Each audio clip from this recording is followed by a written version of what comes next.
Last year, I visited the Pacific Northwest for the first time, and got to see North Shore features in their natural habitat. The definition of what a North Shore feature is can vary, but usually the term is used to describe a ladder bridge, drop, berm, teeter-totter, or other obstacle made from wood. Oftentimes, these materials are sourced from the same location as the trail.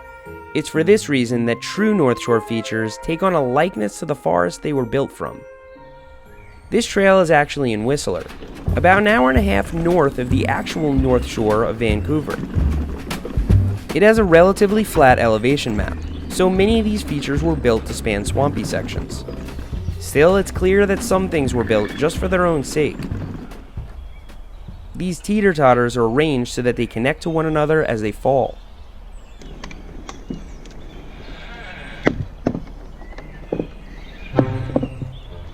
This one contains a tight squeeze that likely predates 800mm handlebars.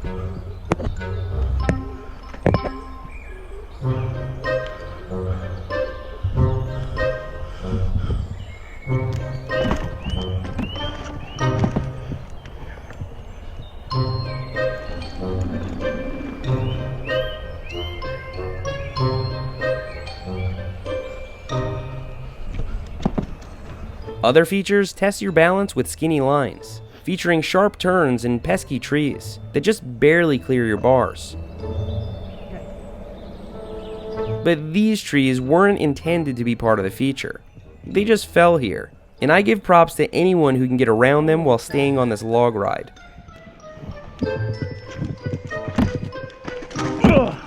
But I wasn't going to hang around trying.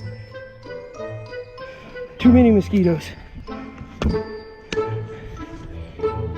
Because this wood is native to the area and naturally resistant to decay, it can last many years without being treated with chemicals or paint. It looks at home in the forest, and the rough finish does a better job of gripping your tires. Perhaps best of all, it will eventually decay into the forest floor, attracting all the same bugs and fungi as the other dead wood around it.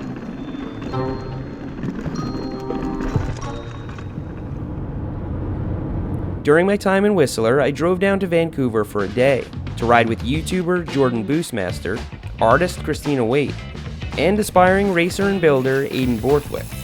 You have a moniker? A what? Like a nickname? Jordan and Aidan had ridden most of these trails before, so following them was quite the challenge. Alright, this looks interesting. Well, if you just go down here, it sets you up better for that. Yep. While rock features are pretty common on most mountain bike trails, they're particularly widespread in BC. Whether or not BC has more rock than other places is debatable. What's certain is that the builders there use it to their advantage as much as possible.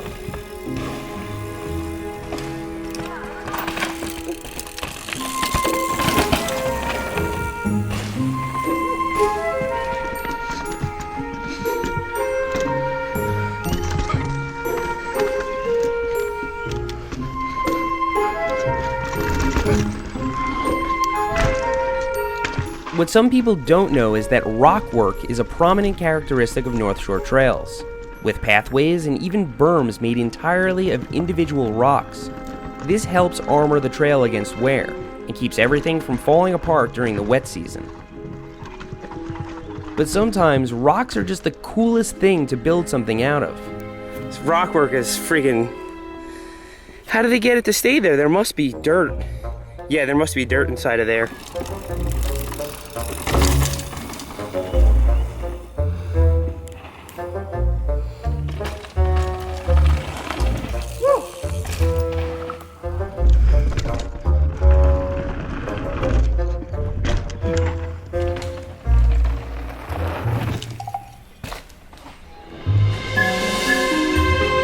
Perhaps the most iconic, emulated North Shore feature in existence is the skinny ladder bridge. On that day, we encountered many of them.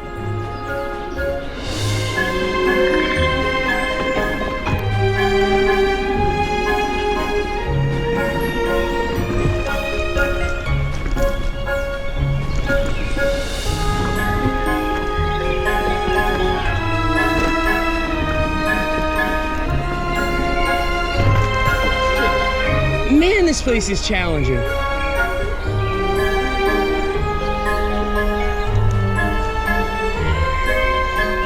Okay.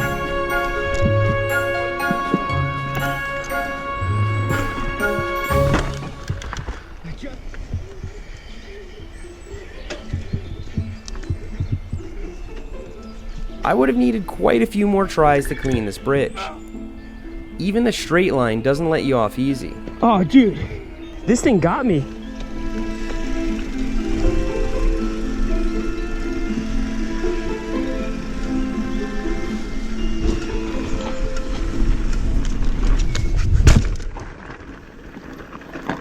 Some of these bridges are really long, as they're often built from really tall trees.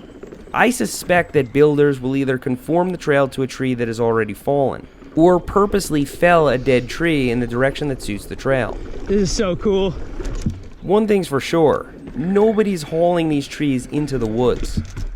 I'd love to hear some insight from builders, as this stuff is absolutely massive. In fact, this might be the most epic North Shore bridge I've ever seen, with sections of ladder, plank, and log spanning a swampy gap in the mountainside. Whew. Oh, just a roll. Whoa, this is like a canoe ride. Speaking of log rides, these features look more like canoe rides. Okay, so I'm not sure I quite understand this. Does this work? Does your bike make it through here? It's so like... Must have been made back when handlebars were like this skinny.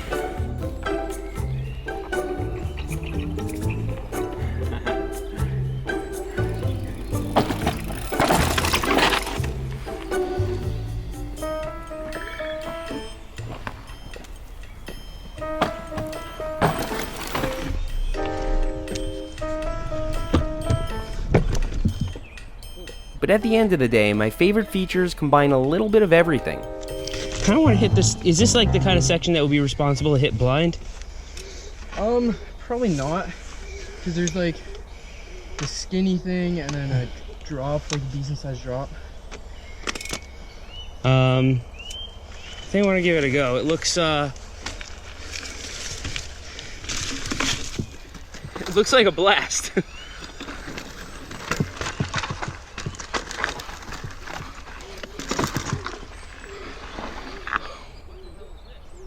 Oh.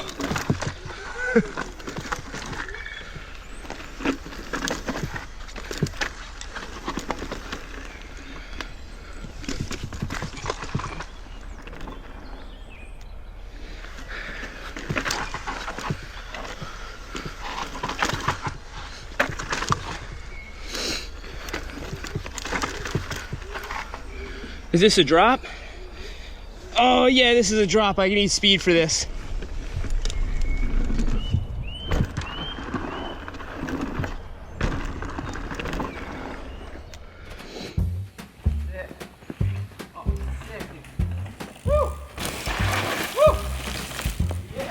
Kristina's artwork is very much inspired by these trails, with the moss, techie goodness, and of course features that send you flying through the air. Understandably, most artists get things like frame geometry, body position, and the actual trail totally wrong when they try to make mountain bike art, but Kristina nails all the important details, like the fact that Jordan was the only one with a dual crown fork that day. Another thing she gets right is the loam, which BC is known for. Loam is awesome on steep, freshly cut trails, but not so much when your front wheel digs into a big pile of it. Ooh. Aidan got his shoulder pretty good, but seemed to be okay. We decided to wrap things up around that time. British Columbia is quickly becoming my favorite place to ride, at least in the summertime. They have amazing terrain, but more importantly, a community that actually builds technically challenging trails. BC, I'll see you again this August. Thanks for riding with me today, and I'll see you next time.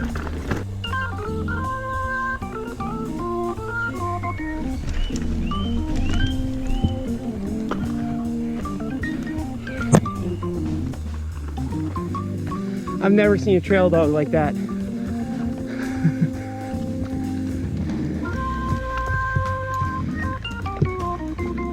Ever.